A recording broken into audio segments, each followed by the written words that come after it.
Ce finaliste qui affronte de ce lundi 4 jours d'examen d'État le font avec sérénité, confiance et foi. Une assurance née d'une raison particulière, ils ont reçu la bénédiction nécessaire pour couronner plusieurs années d'efforts et de mois de préparation. Une messe spéciale dédiée aux finalistes de la promotion 2025-2026 a été célébrée dans la chapelle Saint-Joseph de la paroisse universitaire Saint-Cyril d'Alexandrie, rattachée à l'Université catholique du Graben, œuvre de foi initiée par Monseigneur Manuel Catalico.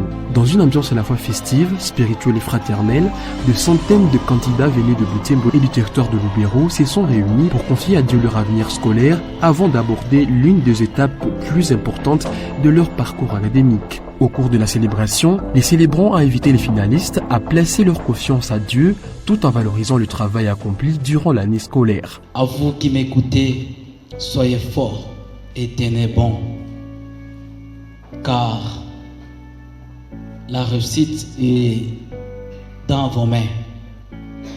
Elle est aussi dans vos têtes.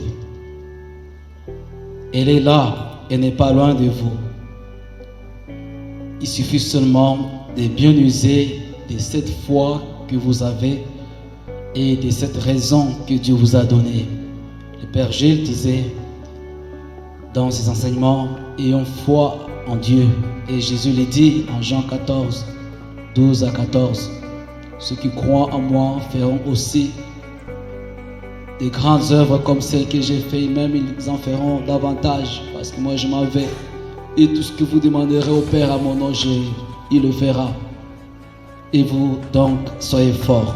Une fois réconfortés spirituellement, les finalistes ont suivi plusieurs messages d'encouragement. Au nom du Parlement des enfants Butembo Lubero, sa présidente, Kabira Christine, a appelé les candidats à bannir la peur et à faire confiance à leurs capacités. Chers finalistes, vous venez de prier aujourd'hui.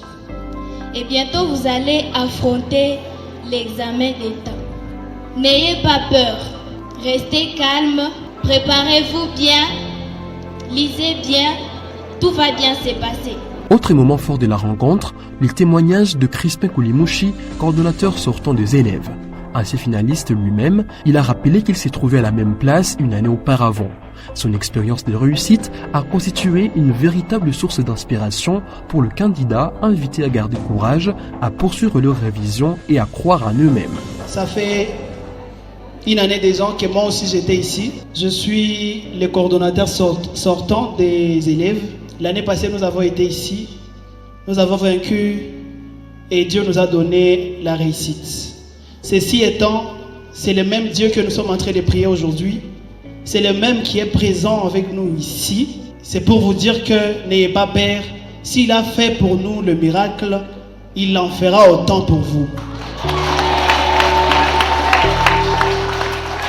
Le professeur Nissen Zireka a encouragé les futurs diplômés à poursuivre leurs études supérieures et à considérer l'UCG comme un cadre privilégié d'excellence académique, de recherche scientifique et de service à la communauté. Alors, comme je gère le secteur académique, je souhaiterais aussi que vous consommiez l'offre de formation de l'UCG. Donc nous avons une large gamme de formations qui vous est ouverte. Vous avez un dépliant, vous allez découvrir toutes les écoles, toutes les facultés qui sont ouvertes à l'UCG. En étudiant à l'UCG, vous ajoutez quelque chose à votre CV qui est d'une importance capitale. Après le temps de louange, d'adoration et des communions fraternelles, plusieurs finalistes n'ont pas caché leur désir de rejoindre l'Université catholique du Graben après l'obtention de leur diplôme d'État.